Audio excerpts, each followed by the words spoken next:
Hello and welcome back to our channel. So today in this video we are going to discuss about how to change language that you are learning on Duolingo. So without wasting much of our time, let's get straight into the video.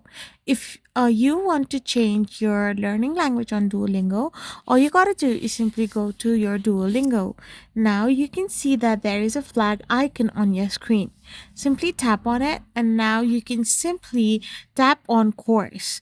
After you tap on course, you can select any of other language you want to learn. Now once you have selected it, hit the continue button, and after you have done this, you can simply select the level you want. After you have completed all the steps that you want Duolingo to know, you can simply hit on the continue button and you will be able to learn this. So after you have done this, once you tap on the flag icon, you can see now you have two flags in it. So you can switch between your courses that you want to learn in your Duolingo. I hope you found this video helpful. So don't forget to hit that subscribe button and do give us a thumbs up. We will be back again with more informative videos. Thank you for watching.